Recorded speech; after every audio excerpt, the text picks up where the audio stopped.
എല്ലാ ഭർത്താക്കന്മാരെ സമയം കിട്ടുമ്പോഴൊക്കെ വീട്ടിലേക്ക് വരണമെന്ന് ആഗ്രഹിക്കുന്ന ഭാര്യമാരാണ് കൂടുതലും. പക്ഷെ വീട്ടിലേക്ക് വരാൻ ആഗ്രഹിക്കുന്ന ഭർത്താവിനെ മാക്സിമം തടയുന്ന ഒരു ഭാര്യയെ ഇവിടെ മാത്രമേ കാണാൻ കഴിയൂ. ആ അത് പിന്നെ വെയില് കൊണ്ട് വാടണ്ടെന്ന് കരുതി പറഞ്ഞതാ. അല്ല ഇനിയിപ്പോ ഞാൻ പറഞ്ഞത് ഇഷ്ടപ്പെട്ടില്ലെങ്കിൽ അതിങ്ങനെ തന്നേരെ. വരണെങ്കി വാ. ഓ, എന്നിട്ട് വേണം നിനക്ക് എന്തെങ്കിലുമൊക്കെ പറഞ്ഞുണ്ടാക്കാനല്ലേ?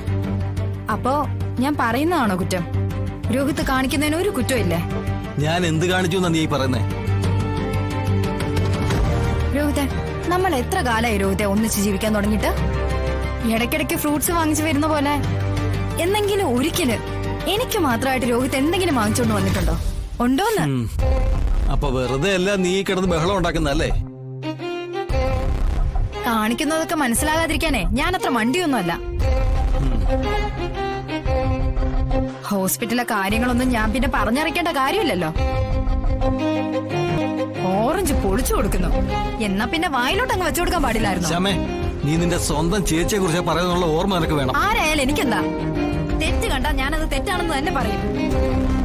അതിപ്പോ എന്റെ അച്ഛനാണെങ്കിൽ പോലും. നീ ഇങ്ങനെയാണെങ്കിൽ നിന്റെ കൂടെ എങ്ങനെയാണ് ഞാൻ മനസ്സമാനത്തോടെ ജീവിക്കുന്നത്?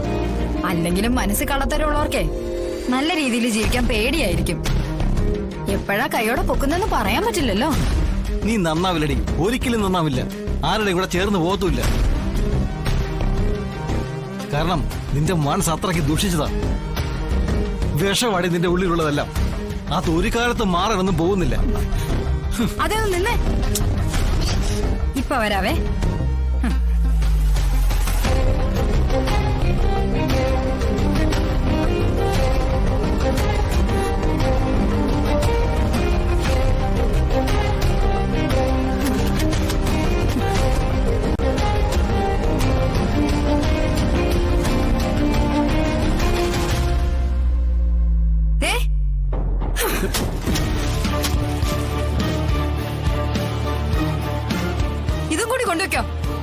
ഇവിടെ ആർക്കും ഇത് കഴുകി വൃത്തിയാക്കി കൊടുക്കാനുള്ള നേരമൊന്നുമില്ല.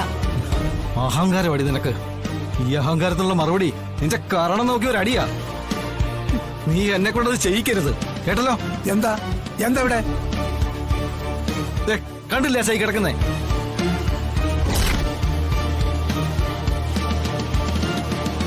ശാരികയുടെയും കുഞ്ഞിന്റെയും കാര്യം പറഞ്ഞ് നിങ്ങൾ തമ്മിൽ അടികൂടണ്ട. അതിനെ നമുക്ക് എന്തെങ്കിലും വഴി കാണാം. എന്ത് വഴി? ഒരു വഴിയുമില്ല. ആ കൊച്ചി കുടുംബം തകർക്കും. അതിനു വേണ്ടി ജനിച്ച അസുര വിത്തോ അത്. മുറിച്ചിട്ടാ മുറി കൂടുന്ന ഇനം.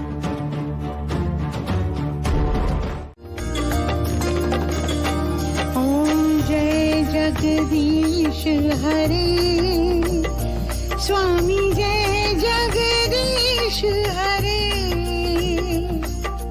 भक्त जनों के संकट दास जनों के संकट क्षण में दूर करे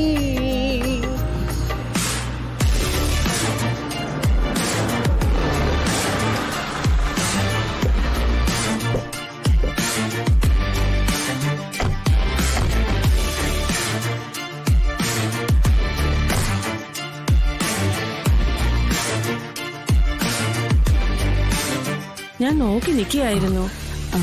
സ്വരൂപാനന്ദ സ്വാമി. സ്വാമി അകത്തുണ്ട്, വരൂ.